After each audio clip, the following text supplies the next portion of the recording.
Just us. Just us.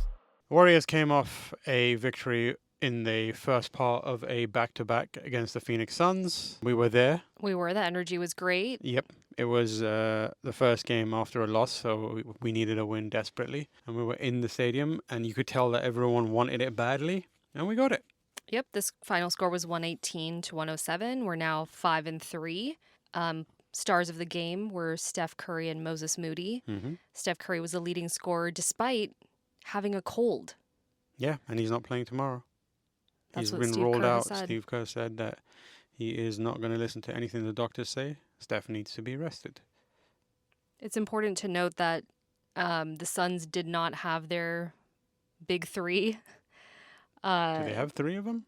Dylan Brooks, Jalen Green, and Devin Booker are their new big three. So Devin Booker did play, and he had, I think, a season high, 30-something points. So he did a good job. Yeah. But I forgot Dylan Brooks was on the team, and Jalen, whatever his name is, Green. Yeah, we forgot Dylan Brooks was on the team until he got a technical for chirping at the refs. At the ref, and then it camera cut to him, and he was wearing sunglasses inside. And this was in late in the fourth quarter. Yeah. I'm not a fan of Dylan Brooks. And also I think that he plays the villain, but he's not very good at it. It's just kind of annoying. It's a bit laughable. Yeah. Draymond Green is a good villain. I feel like he's one of the better villains in the league. We should do a list of best villains in the league at some point. I like that idea. And Dylan Brooks will be not on it. He'll be like F tier villain, I think. I do wonder what he said though. What's interesting is we tried to rewatch the clip and his teammate covered his mouth. So it must have been really bad. Yeah, physically whatever put his he hand said over his mouth. I think the teammate probably just knew that he was going to get them a technical. And that technical effectively killed their chances of making a comeback, which was fantastic. Yeah, I think that's when things really it was guaranteed pretty much that after Steph made that free throw, we had the momentum late in the fourth. But we had to essentially win the game a second time because we were up by 20 points, more than 20 points. First half was a very good showing. Lots of highlight reel dunks from multiple players, some good threes from QP. Moses Moody, I feel like he's settled back into his game after coming back from his injury. Yeah, what's he your didn't overall? start either, which is usually sometimes if Moses doesn't start, he comes in, he can be a bit on and off. QP started, and it definitely worked out for him because he was pretty locked in from the outset. Beginning of the game, he was playing defense well.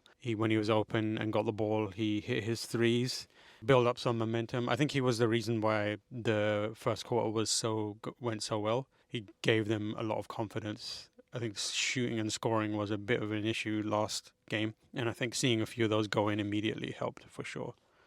Yeah, definitely. And then in the second quarter, things were going okay, but Jimmy started hobbling a bit and was limping. We don't know if it was a certain play that caused it, but he was a game time decision because of back soreness, and he ended up playing, but in the second quarter had to be subbed out and would not return for the rest of the game. He didn't come back, and it's unclear whether he's going to play tomorrow. That is going to be interesting to see, because if Steph's not playing, and Jimmy's not playing, that leaves Draymond, I guess, and Al Horford as the veterans to kind of guide them to where they need to be. I think tomorrow's going to be a big Kuminga game, hopefully. Yeah, Kuminga had 9 points today, so it wasn't a huge showing. I feel like his presence was felt more in the past few games than it was today. And in the third quarter, you could really feel that Jimmy was not there, right? Nobody could really make a bucket. The team was turning the ball over. I feel like when Jimmy's in the game, we have more control over the ball. So it got quite sloppy. Much fewer free throws for the Warriors as well. Even there were a few where Steph definitely deserved a free throw and wasn't given them, and then we weren't picking them up by driving and attacking and then, baiting people into it in the way that Jimmy does, which was definitely something that helps get the score line up and pulls the momentum back in the Warriors' favor whenever he's there. So we'll see how they get on without that. Yeah, like we said, he was questionable to begin with, so I was surprised to see him on the court and wasn't surprised to see him get off the court. This is going to be something that I think is a recurring issue for the Warriors going forward, given how old they are as a team. But hopefully they keep themselves in good condition over the course of the season. They're definitely being a little more cautious, given that they are definitely resting stars between games on back to backs. I feel like in a last season they would have played everyone every game if they could. So I think it's good to do that now, with ideally the hopes of making it to the playoffs, so people aren't knackered when we get there. Exactly.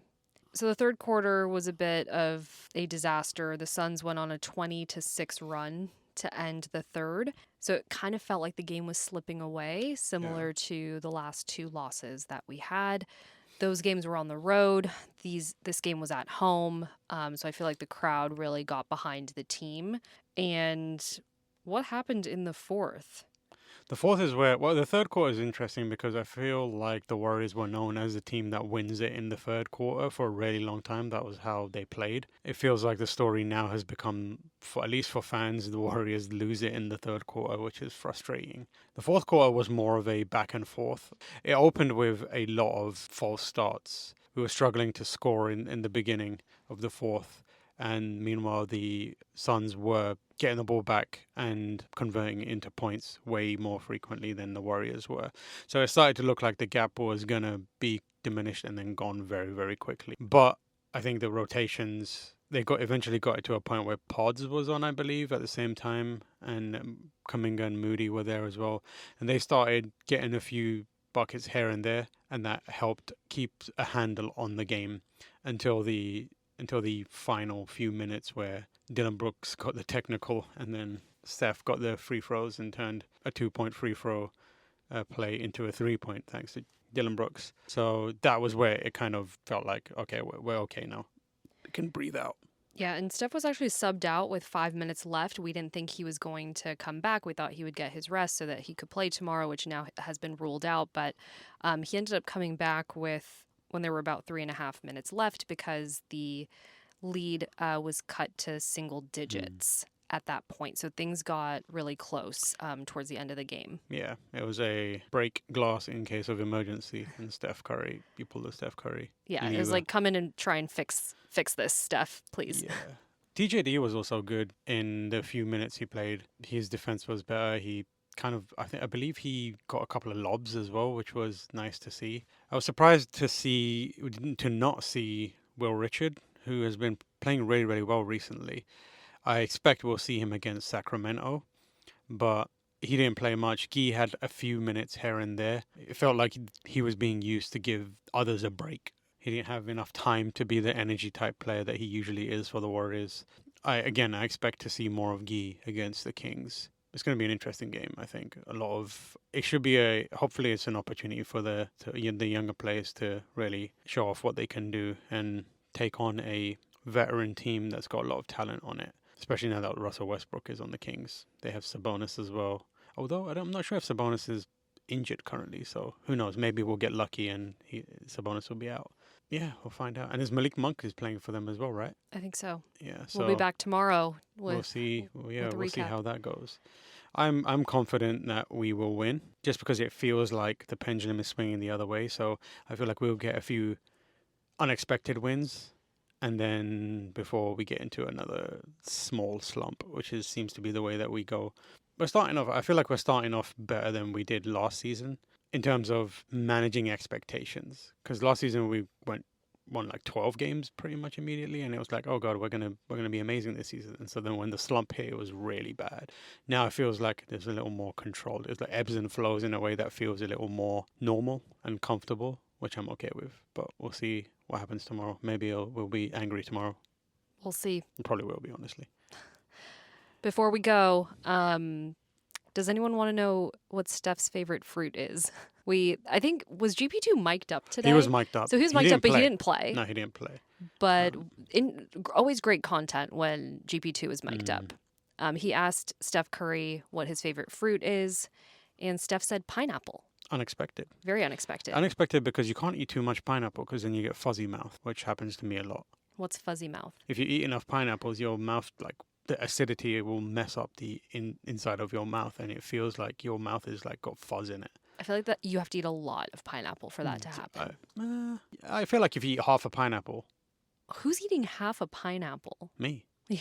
I've eaten a whole pineapple. I used to eat whole pineapples. With the skin on. No, no, with skin off, Well, obviously not. you've been eating kiwis with the skin on. Yeah, Which that's just elite move is it recommended fur? by. Like, does it taste furry? No, not Like really. fuzzy? No, not really. Okay. It has a little bit of it, but you can't really taste it because the rest of the meat of the kiwi is where a lot of the flavor is, and it overpowers the furry, very thin outer layer.